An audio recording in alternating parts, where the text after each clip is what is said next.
بسم اللہ الرحمن الرحیم۔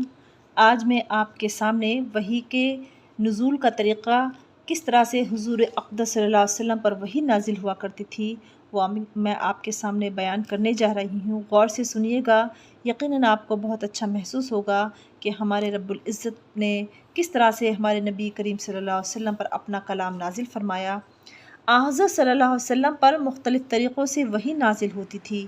صحیح بخاری کی ایک حدیث میں حضرت عائشہ رضی اللہ تعالیٰ عنہ فرماتی ہیں کہ ایک مرتبہ حضرت حارث بن حشام رضی اللہ تعالیٰ عنہ نے حضرت صلی اللہ علیہ وسلم سے پوچھا کہ یا رسول اللہ، آپ پر وحی کس طرح آتی ہے؟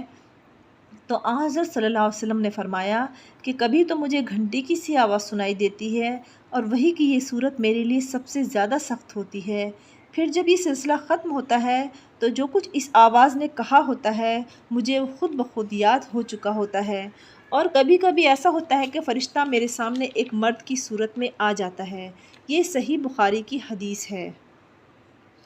اس حدیث میں آپ نے وحی کی آواز کو گھنٹیوں کی آواز سے جو تشبیہ دی ہے، شیخ محی الدین ابن عربی نے اس کا مطلب یہ بیان کیا ہے کہ ایک تو وحی کی آواز گھنٹی کی طرح مسلسل ہوتی ہے اور بیچ میں ٹوٹتی نہیں، دوسرے جب گھنٹی مسلسل بجتی ہے تو سننے والوں کو اس کی آواز کی سمت متعین کرنا مشکل ہو جاتا ہے کہ آواز کس طرف سے آتی ہے، اور چونکہ یہ کلام الہی کی خصوصیت تھی کہ اللہ رب العزت کی آواز ہر سمت سے آتی تھی، تو لہٰذا نبی کریم صلی اللہ علیہ وسلم نے اس کیفیت کو گھنٹی کے کیفیت سے مشابہ مانا ہے۔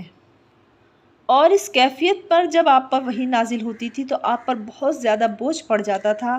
حضرت عائشہ رضی اللہ تعالیٰ عنہ اسی حدیث کے آخر میں فرماتی ہیں کہ میں نے سخت جاڑوں کے دن میں آپ پر وحی نازل ہوتے ہوئے دیکھی ہے۔ ایسی سردی میں بھی جب وحی کا سلسلہ ختم ہوتا تو آپ کی مبارک پیشانی پسینے سے شرابور ہو چکی ہوتی تھی۔ ایک اور روایت میں حضرت عائشہ رضی اللہ تعالیٰ عنہ بیان فرماتی ہیں کہ جب آپ پر وحی نازل ہوتی تو آپ کا سانس رکنے لگتا، چہرے انور متغیر ہو کر کھجور کی شاخ کی طرح زرد پڑ جاتا، سامنے کے دانت سردی سے کپکپانے لگتے اور آپ کو اتنا پسینہ آتا کہ اس کے قطرے موتیوں کی طرح ڈھلکنے لگتے تھے۔ وحی کی اسی کیفیت میں بعض اوقات اتنی شدت پیدا ہو جاتی کہ آپ جس جانور پر اس وقت سوار ہوتے وہ آپ کے بوجھ سے دب کر بیٹھ جاتا تھا، اور ایک مرتبہ آپ نے اپنا سر اقدس حضرت زید بن ثابت رضی اللہ تعالیٰ عنہ کے زانوں پر رکھا ہوا تھا کہ اسی حالت میں وحی نازل ہونی شروع ہو گئی۔ اس سے حضرت زید کی ران پر اتنا بوجھ پڑا کہ وہ ٹوٹنے لگی۔ اللہ اللہ، میرے حضور اقدس صلی اللہ علیہ وسلم نے اپنی امت کے لیے کتنی تکلیف سہی ہے۔ بعض اوقات اس وحی کی ہلکی ہلکی آواز دوسروں کو بھی محسوس ہوتی تھی۔ حضرت عمر فاروق فرماتے ہیں کہ جب آپ پر وحی نازل ہوتی تو آپ کے چہرے انور کے قریب شہد کی مکھیوں کی بھنبھناہٹ جیسی آواز سنائی دیتی تھی۔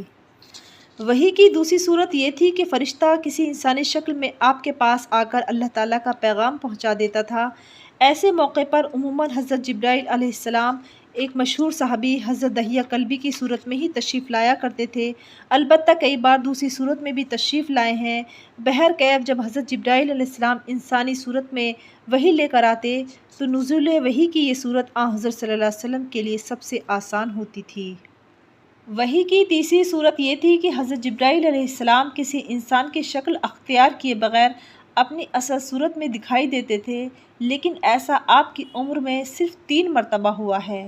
ایک مرتبہ اس وقت جب آپ نے خود حضرت جبرائیل علیہ السلام کو ان کی اصل شکل میں دیکھنے کی خواہش ظاہر فرمائی تھی، دوسری مرتبہ معراج کی شب میں، اور تیسری بار نبوت کے بالکل ابتدائی زمانے میں مکہ مکرمہ کے مقام عجیات پر۔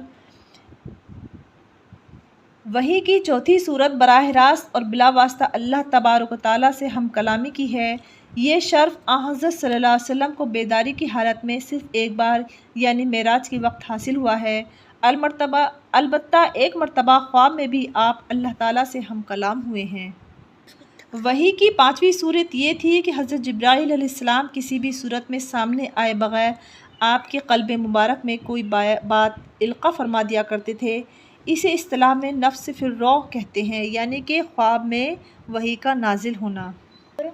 آپ نے وحی کے متعلق تفصیل سے سنا کہ کس طرح سے آقا کریم صلی اللہ علیہ وسلم پر وحی نازل ہوا کرتی تھی۔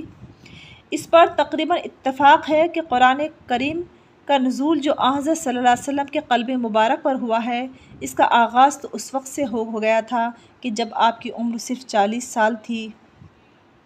اس نزول کی ابتدا بھی صحیح قول کے مطابق لیلۃ القدر میں ہوئی ہے، لیکن یہ رات رمضان کی کون سی تاریخ تھی اس بارے میں کوئی یقینی بات نہیں کہی جا سکتی۔ بعض روایات کے مطابق تو رمضان کی 17ویں، بعض سے 19ویں اور بعض سے 27ویں شب معلوم ہوتی ہے۔ اب آپ غور فرمائیں کہ قرآن کریم کی سب سے پہلی وحی کون سی ہے، تو سورہ علق کی پہلی آیت سے 5ویں آیت تک پہلی وحی ہے جو حضور اقدس صلی اللہ علیہ وسلم پر غار حرا میں نازل ہوئی۔ اقرأ بسم ربک الذی خلق، خلق الانسان من علق، اقرأ وربک الاکرم الذی علم بالقلم، علم الانسان ما لم یعلم۔ پڑھو اپنے اس پروردگار کے نام سے جس نے پیدا کیا، جس نے انسان کو منجمد خون سے پیدا کیا۔ پڑھو اور تمہارا رب سب سے زیادہ کریم ہے۔ اقرأ وربک الاکرم الذی علم بالقلم، پڑھو اپنے اس رب کے نام سے جس نے تمہیں قلم سے لکھنا سکھایا۔ علم الانسان ما لم یعلم، اور وہ تمام چیزیں سکھائیں کہ جو وہ نہیں جانتا تھا۔ اس وحی کے ذریعے ہمیں سب سے پہلے اس چیز کا سبق ملتا ہے کہ تمام عالم انسانیت کے لیے اللہ رب العزت نے پڑھنا اور لکھنا دونوں لازمی قرار دیا ہے، کیونکہ انسان لکھ اور پڑھ کر ہی شریف النفس اور صحیح زندگی گزارنے کے طریقے پر عمل کرتا ہے۔ اللہ رب العزت ہم سب کو دین الہی کی فہم و فراست عطا فرمائے، اسے پڑھنے اور لکھنے کی توفیق عطا فرمائے۔ اللہ رب العزت اپنی بارگاہ میں ہمارے عمل کو قبول فرمائے۔ آمین ثم آمین۔